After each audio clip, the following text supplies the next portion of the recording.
এরকম ভিডিও কিভাবে আপনারা তৈরি করবেন আজকের এই ভিডিওটির মাধ্যমে আমি আপনাদেরকে এটা দেখিয়ে দেব।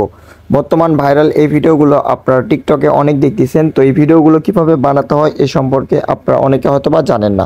তো এই ভিডিওগুলো বানানোর জন্য কোনো প্রকার কিন্তু আপনাদের অ্যাপস প্রয়োজন হবে না। আপনাদের টিকটক অ্যাকাউন্ট থেকে আপনারা এরকম ছবি দিয়ে ভিডিও তৈরি করতে পারবেন। তো কিভাবে করবেন এই ভিডিওটির মাধ্যমে এটা দেখাবো। তো চলুন ভিডিওটি শুরু করি। এই কাজটি করার জন্য প্রথমে আপনাদের আসতে হবে আপনাদের মোবাইলের টিকটক অ্যাপটিতে। আসার পর আপনাদের প্রোফাইলে আসবেন। তার আগে যে কাজটি করবেন, এখানে আপনারা হোমে চলে যাবেন। হোমে আসার পর সার্চ বারে ক্লিক করবেন। সার্চ বারে ক্লিক করার পর এখান থেকে আপনারা এআই মডেলস এর ফিল্টার এটার উপর জাস্ট ক্লিক করে দিবেন। ক্লিক করে দেওয়ার পর এখান থেকে জাস্ট প্রথমে যেটা দেখতে পাচ্ছেন এআই, এটার উপর জাস্ট ক্লিক করে দিবেন। ক্লিক করে দেওয়ার পর এখানে নামটা লেখা দেখতেছেন। এই ফিল্টার দিয়ে যারা ভিডিওটা তৈরি করছে, প্রায় 8 মিলিয়নের প্লাস ভিডিও তৈরি করছে এই ফিল্টার দিয়ে। আপনি চাইলে কিন্তু এই ফিল্টার দিয়ে ভিডিও তৈরি করতে পারবেন। দেখেন অনেক সেলিব্রিটিরাই কিন্তু এরকম ভিডিও তৈরি করছে, দেখতে পাচ্ছেন আপনারা।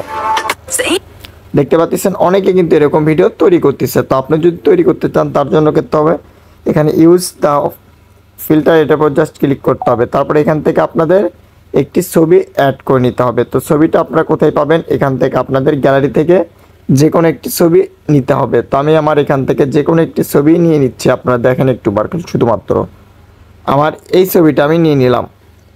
নিয়ে নেওয়া হয়ে যাওয়ার পর আমাদের যে কাজটি করতে হবে, এখান থেকে এটা পূরণ হতে আপনার প্রায় সময় লাগবে 120 মিনিট। 120 মিনিট আপনাদের সময় লাগবে। আপনারা যদি ধৈর্য ধরে যদি 120 মিনিট সময় দেন, সেক্ষেত্রে কিন্তু আপনাদের ভিডিওটা তৈরি করতে পারবেন। আর যদি মনে করেন যে না আমি আস্তে ধীরে হোক, সেক্ষেত্রে আমার অত পারাপাই নেই, সেক্ষেত্রে আপনি যে কাজটি করবেন জাস্ট এখানে ক্লিক করে ড্রাফটসে রেখে দিবেন। তাহলে কিন্তু আপনাদের এই ভিডিওটা কিন্তু অটোমেটিক কিন্তু এটা আর কি আপনাদের 100 মিনিটের ওপর হয়ে যাওয়ার পর অটোমেটিক আপনাদের এখানে সেভ হয়ে যাবে। সেভ হয়ে যাওয়ার পর আপনাদের টিকটক অ্যাকাউন্টটিতে চলে আসবেন। আসার পর এখান থেকে জাস্ট এই ভিডিওটা আপনারা দেখতে পারবেন। কিন্তু এখন দেখতে পাচ্ছেন এখানে কিন্তু এটা আর কি হয়ে যাচ্ছে। হয়ে যাওয়ার পর অটোমেটিক এটা টিকটকে আর কি পোস্ট হয়ে যাবে। ড্রাফটসে রাখলে আপনাদের টিকটকে অটোমেটিক এটা পোস্ট হয়ে যাবে। তো ভিউয়ার্স, আশা করি বুঝতে পারছেন। তো আজকের ভিডিওটি এই পর্যন্তই। ভিডিওটি কেমন হয়েছে অবশ্যই কমেন্ট করে জানাবেন। আমাদের চ্যানেল নতুন অবশ্যই চ্যানেলটি সাবস্ক্রাইব করে রাখবেন। এরকম টেক কন্টেন্টের ভিডিও প্রতিনিয়ত আমাদের ইউটিউব চ্যানেলে পাওয়ার জন্য। আসসালাম।